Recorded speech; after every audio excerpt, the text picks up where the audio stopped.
Gimana dia mau menyelesaikan proyek kalau dianya nggak amanah? Budaya kita yang masih kurang bagus dan harus sama-sama kita perbaiki adalah konsistensinya. Ya. Hidup itu harus bermanfaat buat orang Orang lain dan lain. sekitar. Ya.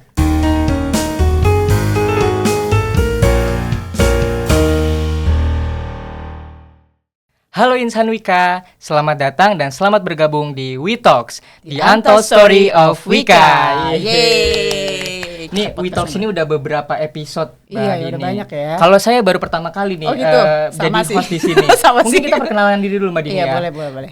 Saya Dodi Dan saya Dini. dan kami akan menjadi host pada episode kali ini. Ya. Mbak Dini, dari beberapa episode nih kita udah bahas banyak hal nih. Kalau episode kali ini kita mau bahas tentang apa sih Mbak Dini? Kita mau bahas mengenai perjalanan karirnya narasumber kita nih dan hubungannya dengan corporate culture yang ada di proyeknya Pak narasumber ini dan Wika tentunya. Emangnya narasumber kita kali ini siapa sih Mbak? Oh, ini salah satu orang penting juga ya di Wika nih. Mari Orang kita penting. perkenalkan.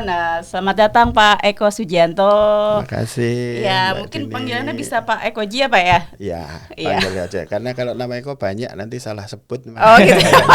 Nama Indonesia banget ya Pak ya? Iya. Iya, nah Pak Eko Ji ini adalah seorang senior vice president di Infrastructure One Division ya Pak ya? Betul. Benar ya, Pak. Nah ini udah berapa lama di Wika nih Pak? Saya di Wika kalau dihitung berapa tahun ya? Kayaknya udah. 96. Oh 96, wow 96, 98 Kayaknya saya keluar masih 2 tahun 2003 sampai 2023 20 tahun 22 tahun Mbak. Wow, 96 Pak Eko Ji udah di Wika, saya belum lahir itu Mbak. Saya masih mana ya? Masih di mana ya? Masih kebayang-bayang. Iya. Nah, mungkin dari perjalanan dari tahun berapa 96 ke 2023 sekarang ya Pak, mungkin banyak hal-hal yang berubah ya Pak. Misalnya Bapak mungkin di proyek mana Pak yang paling berkesan biasanya Pak? Saya paling terkesan proyek Ambon. Oh, Ambon. wah nih Ambon banyak pergulatan gimana nih Pak? Ya, kalau orang bilang Ambon manise itu. ya. Saya kan kalau di jalan kadang-kadang ditanya orang asal dari mana, dibilang saya asli Solo ya. Oh, oke. Saya bilang dari Solo, orang pada nggak percaya. Pak, kalau mukanya Bapak kayaknya muka orang Timur, muka orang Ambon. Saya bilang, loh kok bisa gitu. Padahal saya asli dari Solo gitu. Bapak di Ambon dikira lokal lagi Pak ya? Nah, di sana saya banyak ketemu teman-teman dan saya bisa bangga gitu ya. Ternyata orang Ambon ya memang manis-manis. kayak Yes. saya gitu. Waktu di Ambon itu proyek apa Pak Eko Ji? Proyek Jembatan Merah Putih. Jadi Jembatan Merah Jembatan Putih, ya. Merah Putih itu mulai 2009 sebenarnya, tapi kita baru bisa masuk dan action tahun 2010. Ada 2 pekerjaan di sana, di jembatan pendekatnya maupun jembatan bentang tengahnya ya. Nah, saya menjadi PM untuk proyek yang besar size-nya waktu itu baru di sana. Sebelumnya sudah PM tapi masih size-nya kecil gitu. Nah, selain itu ya pekerjaan jembatan, apalagi kabel stay, kalau untuk teman-teman yang mungkin sekarang bekerja sangat prestisius lah. Jarang banget ada pekerjaan jembatan kabel stay. Nah, itu tuh berarti proyeknya sangat berkesan ya. Iya, Pasti dan kan kalau perjalanan karirnya juga sudah panjang gitu. Iya, dan setiap ini kan setiap perjalanan karir ini kan pasti ada culture ya Pak ya dalam menjalankan transaksi atau bisnis gitu. Nah, kira-kira Pak ini ada perubahan nggak Pak nih? Ada perubahan dari Bapak ketika tahun 96 lah 2003 dan sampai tahun sekarang nih Pak. Ada perubahan nggak Pak kira-kira Pak? Kalau perubahan sebenarnya nggak terlalu ada ya. Artinya namanya budaya atau culture-nya di Wika dari dulu sampai sekarang masih hampir Mirip Sama, gitu ya. ya. Tapi menyesuaikan terhadap waktunya yang sangat baik gitu. Artinya ketika sekarang sudah mulai modern, juga sudah mengikuti zaman dan sebagainya. Kita memang mengalami beberapa generasi gitu ya, dari yang generasi tahun 90-an, kemudian di tahun 2000-an masuk lagi ke yang sudah kesini ini ya, memang ada beberapa generasi yang akhirnya ada transisi budaya, yang transfer budayanya itu juga nggak mudah gitu ya. Karena zaman dulu mungkin orang yang sama sekali tidak mengenal internet, tidak mengenal medsos. Ya, betul. Budayanya pasti ya budaya turun-temurun. artinya turun-temurun dari pengalaman saya gitu ya. Sifat perilaku orang ini sangat dipengaruhi oleh atasan langsungnya misalnya. Ketika bekerja pertama kali dapat atasan langsung yang misalnya keras gitu ya, nanti larinya dia juga keras, nggak tahu ini balas dendam atau sebenarnya menurun ya Pak. Gitu ya. Tapi jadinya turun-temurun. Orangnya yang tadinya tekun, disiplin dan sebagainya ngikut gitu ya. Tapi manakala dapat atasan langsungnya mohon maaf agak kurang dan sebagainya, ya tentunya ini pelajaran-pelajaran yang bisa diambil dari atasannya. Iya betul. Tapi dengan perkembangan zaman sekarang kan udah beda lagi gitu ya. Yang memberikan inputan atau enggak sekedar atasan langsung ngasih contoh, tapi dia juga bisa melihat dunia luar, juga sudah global gitu. Sehingga budayanya sudah tercampur. Itu perbedaannya kalau era dulu sama era sekarang. Oke. Kalau yang mungkin 5 tahun ini Pak, 5 tahun ini tuh Bapak melihatnya budaya perusahaan yang di IWIKA tuh seperti apa sih Pak? Dari mulai budaya kerja dan lain-lainnya. Nah ini, jadi kalau budayanya di IWIKA di 5 tahun terakhir, kita kan berapa tahun terakhir ya, ada ini core value akhlak ini ya. Betul Pak, core value ya. Jadi tadi yang saya bilang, kalau zaman dulu lebih banyak kayak saya mencontohkan saya gitu ya. Saya kan lebih banyak samna wa atokna gitu ya. Kalau orang Islam perintah atasan apa ya kita jalan gitu ya. Kita jalan gitu. Sekarang pun masih sebenarnya masih, tapi tentunya caranya tidak bisa sama gitu ya. Beda Karena generasi ya Pak. yang kita hadapin adalah generasi yang berbeda. Makanya kalau teman-teman mungkin belakangan di perusahaan ada program change leader ya. Ya betul Pak, iya. Ada program change leader ya, memang ini salah satu terobosan yang dibuat oleh perusahaan, di mana mencoba untuk menimbulkan core value ini tapi top down dari pimpinan. Pimpinan harus bisa membuat program, harus bisa menjalankan ini supaya ke anak buah lebih mudah untuk diterapkan gitu ya. Nah kalau kita ngomong akhlak, saya tuh sebenarnya salah satu orang yang meyakini bahwa core value akhlak itu sudah ada di teman-teman semua gitu ya. Karena apalagi saya di operasi. Di operasi saya membawai beberapa proyek-proyek. Yakin dan percaya teman-teman yang ada di lapangan itu amanah pasti iya, kompeten pasti iya, adaptif pasti iya. Gimana dia mau menyelesaikan proyek kalau dianya nggak amanah? Gimana dia bisa menyelesaikan pekerjaan tapi kalau nggak kompeten? Adaptif juga tuntutan kan, orang dia juga harus berinovasi. Kolaboratif juga ya Pak. Iya, benar. Jadi sebenarnya itu sudah ada, hanya mungkin kadarnya yang harus ditingkatkan atau dinaikkan. Itu satu. Gitu ya, Pak. Yang kedua juga terkadang belum konsisten. Kan? Budaya kita yang masih kurang bagus dan harus sama-sama kita perbaiki adalah konsistensinya. Sekarang kita teriak-teriak kita ini tapi berapa bulan kemudian lupa atau bahkan lewat gitu ya. Nah ini yang program Change Leader, kenapa saya ngomong ke Change Leader, karena kebetulan di Infra 1 saya punya program yang itu Mbak. Jadi yang sedang saya jalankan dan sedang saya minta dukungan dari teman-teman semua. Program saya di Infra 1 itu sebenarnya cukup simpel. Betul, Pak. Atas dasar tadi yang saya bilang ya, latar belakangnya kan barang ini sudah ada. Saya meyakini sudah ada, tapi pasti kurang. Semua sudah menerapkan nilai perusahaan itu ya Pak ya. Tapi perlu kita gali lebih dalam lagi, perlu kita tuntut untuk konsistensinya, dan juga perlu teman-teman ini meluaskan cakupannya gitu ya. Bisa jadi mungkin untuk sekelas, mohon maaf, teman-teman yang punya jabatan atau tanggung jawab mungkin kenceng, tapi yang di level stafnya masih belum, atau bahkan ke karyawan yang di bawah-bawah lagi belum. Nah, gimana caranya ini bisa penerapannya meluas? Semua ikut ya Pak, semua terlibat, ya, Pak, ya? Semua ikut, dan ini menjadi habit gitu ya, menjadi kebiasaan yang tanpa harus dikejar-kejar lagi. Itu tuntutannya gitu ya.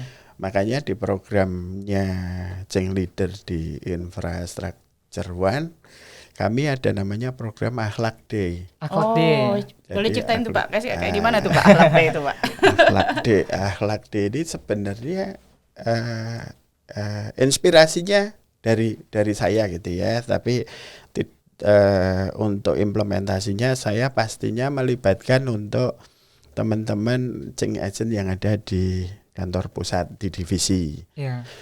Jadi Akhlak Day ini sebenarnya salah satu program change leader yang saya turunkan untuk satu divisi dan bisa diterapkan di proyek-proyek. Proyek pun juga ada manajer proyeknya yang sebagai change leader sehingga dia bisa meneruskan itu sampai ke bawah dan ini jadi satu kesatuan programnya divisi gitu.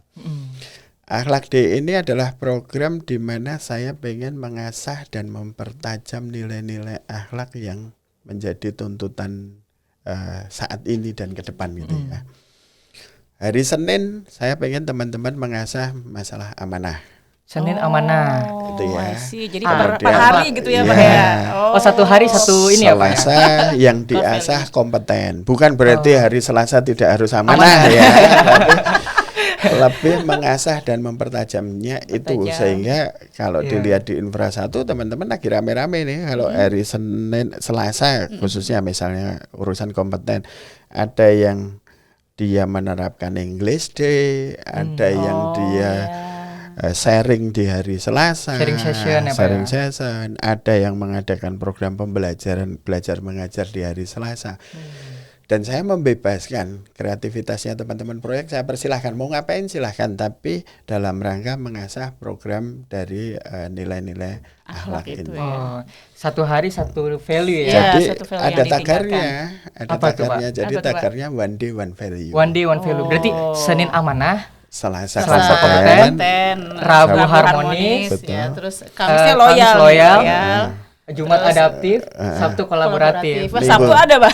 ada Minggunya apa? Sabtu kesempatan kolaboratif kan biasa kan Oh, teman-teman proyek hanging Sabtu out itu gitu ya, Pak? iya. Oh, pergi bareng, Betul. olahraga gitu, Pak ya. Nah hari Minggunya ya family time lah. Ya, karena family pasti punya time. keluarga kan. Iya. Jadi Gitu. harinya dari Senin sampai Sabtu nih ya kalau di Ya, kalau Barito Mbak Dini, kebetulan saya nih ada di Infra 1 dan Oh, kebetulan oke. proyek saya tuh menerapkan juga nih Akhlak Day. Nomor 1 malah kalau Nomor nggak 1 salah. malah Iya, dia kalau nggak salah tadi. Mungkin Iya. ya, Pak izin Pak, saya bawa pialanya juga Pak. Wah, Pialanya seperti ini. hebat. Boleh diceritain nggak sih Pak, kenapa ada proyek yang bisa dapetin piala seperti ini Pak? Jadi kita punya hebat. di awal saya sudah mensosialisasikan, jadi program ini sifatnya terbuka kok. Kita punya program, aturan mainnya jelas, sudah diterapkan di awal. Kriteria penilaiannya seperti apapun juga jelas, artinya fair gitu ya. Nah, kemudian teman-teman juga secara digital bisa melihat secara online hari ini nilainya proyek saya udah seberapa. Sehingga Pareto Bersaing jadi, 5 Pak ya? besarnya itu udah akan tayang terus di dashboardnya Infra 1. Nah dari situ, nah ini kalau ngelihat piala ini kenapa di sini ada bintang gitu ya? Kita Iya. cuma ikut-ikut Piala Dunia gitu. Kalau misalkan bulan ini dia juara akan dapat atau 5 besar dapat bintang. Nanti Oh, oke. bulan berikutnya masih bertahan lagi akan dapat bintang lagi. Mungkin kayak Kayak jenderal ya Pak bintang iya. Kalau dilihat tim sepak bola gitu ya, kita ngomong Brasil atau kita ngomong mana yang juara dunianya sudah banyak, pasti bintangnya juga banyak gitu. Gitu, yang harapannya itu bisa jadi kebanggaannya tim proyek lah karena memang mereka sudah berupaya keras. Tapi tujuan akhirnya sebenarnya bukan piala iya ini. betul. Saya mempunyai tujuan akhir adalah supaya ini menjadi kebiasaannya Habitnya, teman-teman Pak, ya. proyek, Ya, betul. kebiasaannya setiap individu, sehingga kita akan melahirkan orang-orang yang memang benar-benar mempunyai core value yang baik gitu ya. Jadi penekanan saya ke tim proyek juga demikian juga, namanya manajer proyek saya bilang kalau setiap hari hanya dikejar terus dari sisi hardnya atau kita ngomonginnya cuman urusan hard skill terus, ya nanti lama-lama juga orang akan jenuh. Jenuh. Pak. Sentuhan untuk sisi softnya juga perlu. Iya. Makanya kita perlu Balance juga ya, Pak. Harus balance. balance. Sehingga sebenarnya kebalik kok. Kalau orang itu sudah lebih siap dengan soft kompetensinya, rasanya untuk mengarahkan ke hard skill-nya akan jauh lebih Mudah mudah. ya Pak. Ya betul. Pak Eko kan ngomong tentang pentingnya seorang leader ya Pak ya untuk memberikan panutan lah gitu. Dan gimana nih kalau selain tadi program Change Leader yang tadi itu gimana ya strateginya Pak Eko Ji untuk supaya teman-teman tuh terdorong gitu loh supaya menerapkan budaya perusahaan di Infra 1 gitu Pak. Yang saya coba terapkan pastinya adalah role model, Mbak. Okay. Role model ini sangat penting gitu ya. Kalau kita meminta teman-teman di sekitar kita menyuruh datang pagi aja misalkan hal yang paling sepele gitu ya. Nggak mungkin mereka akan datang pagi kalau ngelihat pimpinannya datangnya saja siang. Iya, betul. Itu yang paling simpel ya, yang paling simpel. Demikian juga di hal-hal yang lain. Ya kita harus mau untuk memberikan contoh. Kita berikan contoh, kita dampingi, ya setelah berjalan pasti juga akan nyaman dengan sendirinya. Tapi tanpa kita memberikan contoh yang baik rasanya juga akan sulit gitu ya. Pasti bahasa paling gampangnya aja, bapak aja nggak gitu, masa saya disuruh kayak gitu kan? Iya, dumel adanya Pak. Iya.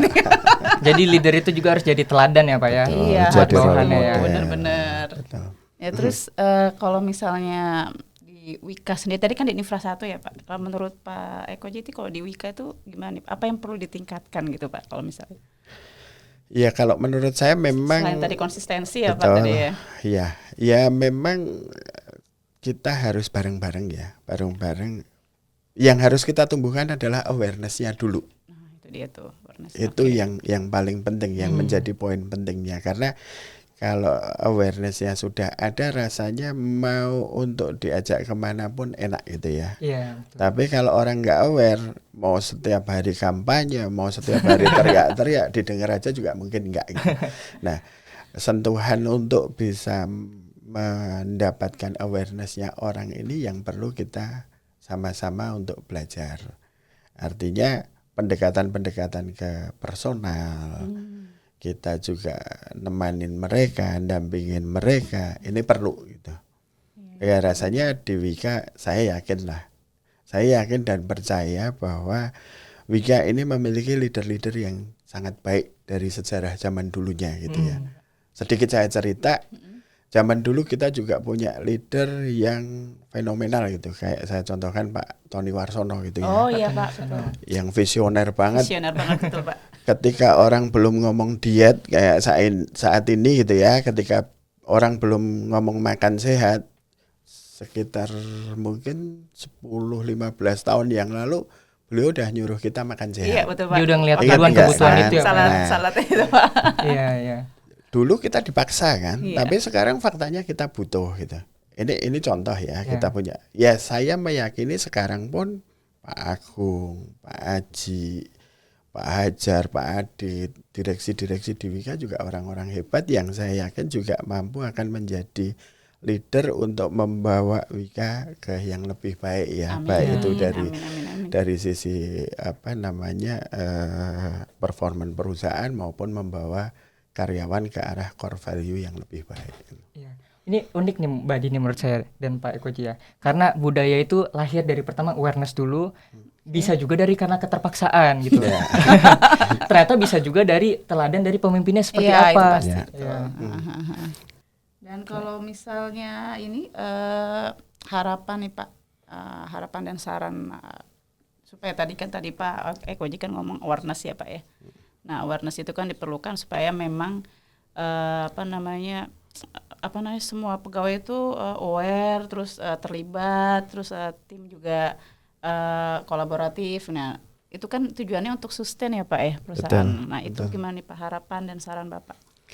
Saya berharap dan saya menyarankan ya kepada semua insan Wika, maksud saya nggak cuman saya pribadi, nggak cuman Mas Dodi, nggak cuman Mbak Dini gitu, tapi semuanya itu ya. Tuntutan untuk kita baik sebenarnya nggak hanya dari perusahaan. Ya. Tuntutan kita menjadi baik itu kan dimanapun gitu ya, di keluarga, di masyarakat, di kita bersosial dengan yang lainnya pun kan dituntut kita harus baik. Entah untuk di Wika, tidak untuk di Wika dan sebagainya. Kalau kita sudah memiliki core value yang baik, kita pasti akan punya nilai yang sangat lebih dibandingkan dengan yang lain. Artinya apa? Ini sebenarnya sesuatu yang untuk menaikkan nilai jual diri kita juga ketika kita punya core value yang baik. Saya yakin dimanapun akan menjadi pilihan gitu ya, apalagi di Wika gitu. Kalau orang ini amanah, orang ini kompeten, mampu untuk diajak beradaptasi dalam situasi apapun, tingkat inovasinya juga tinggi gitu ya, bisa harmonis dengan yang lain, bisa berkolaborasi dengan yang lain. Saya yakin di Wika juga pasti akan memiliki tempat tersendiri. Ya kayak change agent gitu ya Pak ya salah satunya. Dari sisi karir pun juga mungkin akan lebih banyak baik, dipertimbangkan karena memang orang sudah memiliki core value yang baik gitu ya.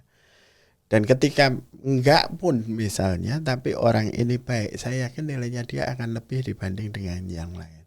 Salah satu contoh kalau orang bekerja gitu ya, bisa bekerja, menyelesaikan pekerjaan, menyelesaikan tugas, mungkin sama-sama, itu hal yang biasa. Tapi orang yang bisa menyelesaikan tugas dengan baik diiringi dengan punya core value yang baik, itu nilai plusnya ada di situ. Ya, lebih berkarakter juga ya Pak ya. Lebih berkarakter pastinya, karena saya yakin kalau orang yang sudah berakhlak gitu ya, contohnya ini udah benar-benar pasti karakternya udah akan nempel. Orang ini Pak sudah akan kelihatan gitu ya.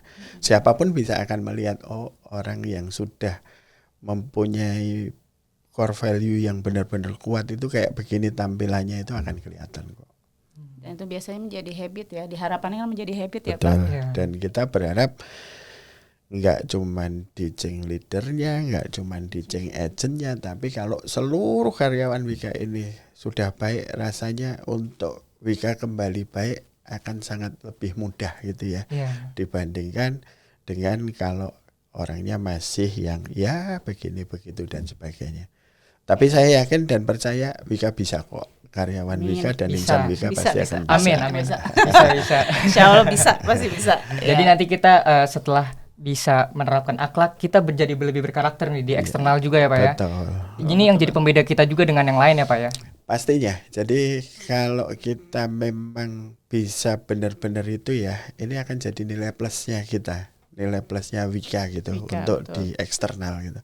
Orang pasti akan menghargai perusahaan, tapi mulai dari menghargai orangnya. Oh, orang-orang Wika ternyata seperti ini. Ya, betul. Berkarakter, karakternya kuat, apalagi core value-nya kuat. Ini juga pasti akan mengangkat citra perusahaannya jauh lebih baik. Poin plus ya Pak ya buat Wika ya Pak. Betul. Ya. Mungkin ada pertanyaannya tuh mungkin terakhir closing statement kali dari Pak Ekoji terkait dengan budaya perusahaan di mata change leader dan juga seluruh jajaran di Wika. Baik, terima kasih Mas Dodi, Mbak Dini. Jadi saya mengucapkan terima kasih atas kesempatannya bisa duduk di sini gitu ya. Terima kasih juga ilmunya nih Pak. Jadi apa ya, kalau closing statement itu saya tuh punya filosofi yang saya ikuti dari dulu sampai sekarang karena saya dari Jawa, bahasa Jawa juga gitu ya. Itu dan visi misi saya gitu. Ada yang dari Jawa enggak? Jawa Barat Pak. Jawa Barat. Jawa Barat ya Pak. Itu mungkin nempel juga di apa namanya, di tulisan WA saya gitu ya. Apa tuh? Saya punya ini urip iku urup. Oh, iya? Itu saya ambil dari para pendahulu, nggak tahu di mana gitu. Artinya apa kurang Pak? lebih artinya adalah hidup itu harus bermanfaat buat orang lain dan sekitar. Ya, jadi saya berharap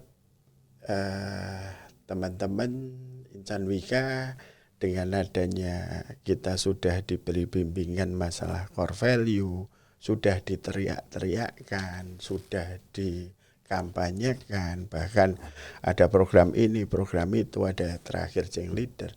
Ya saya berharap bisa ini mempermudah untuk bisa awareness lah bahwa core value ini bukan hanya untuk perusahaan, tapi manfaatnya buat diri kita sendiri.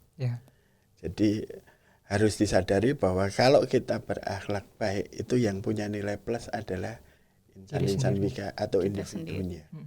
Untuk perusahaan iya, tapi lebih penting buat diri kita sendiri. Dan saya yakin agama manapun juga kalau disandingkan dengan core value ini pasti inline lah. Namanya orang harus amanah, itu udah pasti agama apapun itu sudah mewajibkan kompeten, kemudian harmonis, loyal. Juga ini semuanya pasti sudah menjadi tuntutan. Dan ke depan kalau kita punya core value yang kuat, insya Allah Wika akan pulih lebih cepat. Amin. Dan terus berjaya ya Pak ya. Siap. Luar biasa. Luar biasa. Amin, ini doa-doa yang harus makbul ya, harus kita aminkan. Ini di waktu yang singkat ini kita bicara dengan seorang SVP, banyak banget yang kita bisa dapat nih, Iya, Mbak Dini. betul Mas Dodi. Terima kasih Pak Koji untuk waktunya. Terima kasih banyak. Mungkin sekian episode kita kali ini, Mbak Dini. Nanti kita ketemu di episode podcast lainnya berarti ya. Yang pasti akan bicarain hal-hal seru lainnya. Oke, siap. Oke. Terima kasih buat teman-teman semua yang sudah menyaksikan podcast Wika. Sampai ketemu di episode selanjutnya. Terima kasih banyak semuanya. Bye, terima kasih.